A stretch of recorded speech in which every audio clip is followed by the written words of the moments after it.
Assalamualaikum warahmatullahi wabarakatuh. Saya Bismillahirrahmanirrahim Satira, NPM 211055201035 dari kelas 3F, ingin menjawab soal UAS pada Adware dasar nomor 2, yaitu jelaskan fungsi dan macam-macam dari utility internal dan eksternal.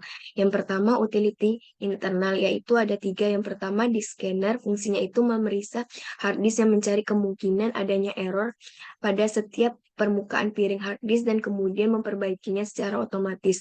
Yang kedua, screensaver, yaitu fungsinya bersifat estetis. Screensaver ini mempunyai fungsi lain yang penting. Pada monitor CRT juga televisi menggunakan fosfor untuk menampilkan gambar. Kalau monitor menampilkan gambar yang sama untuk beberapa saat, maka ada fosfor yang menyala secara terus-menerus. Hal ini dapat menyebabkan monitor bermasalah, yaitu gambar menjadi redup atau kurang jelas. Lain halnya jika monitor LCD atau LED sudah dilengkapi dengan energi saving, maka screensaver tidak terlalu dibutuhkan lagi. Yang ketiga, uninstaller, yaitu fungsinya menghilangkan atau merevoke program komputer atau software yang terinstal di dalam komputer. Terlalu banyak program yang terinstal di dalam komputer, maka komputer menjadi lambat.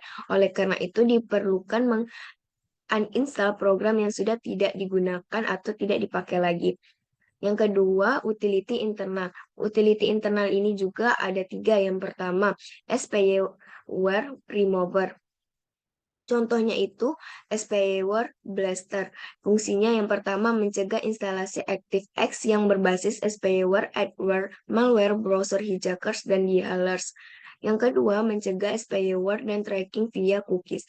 Yang ketiga, menolak situs yang dianggap berbahaya dan mengandung skrip jahat. Yang keempat, mencegah akan terinstalnya program PUP dan lainnya. Yang kelima, memblok aksi keylogger atau tracking. Yang keenam, melarang kerja aplikasi yang mencurigakan.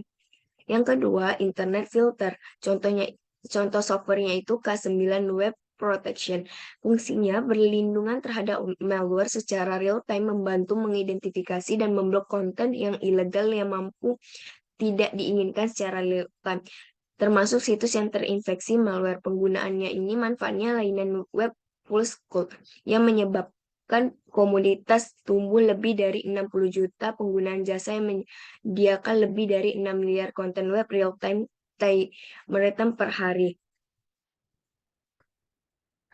Yang ketiga, konversi file. Contohnya itu WinRAR.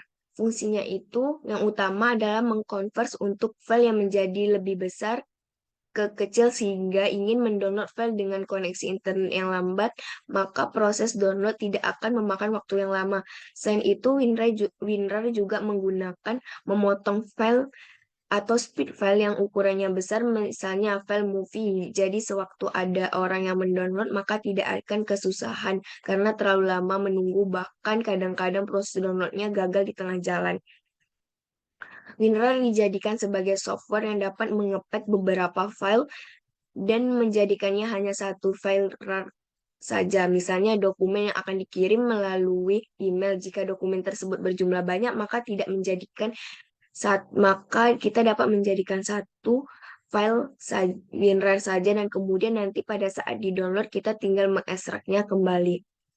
Sekian jawaban saya pada nomor 2. Wabillahi taufiq wal hidayah. Wassalamualaikum warahmatullahi wabarakatuh.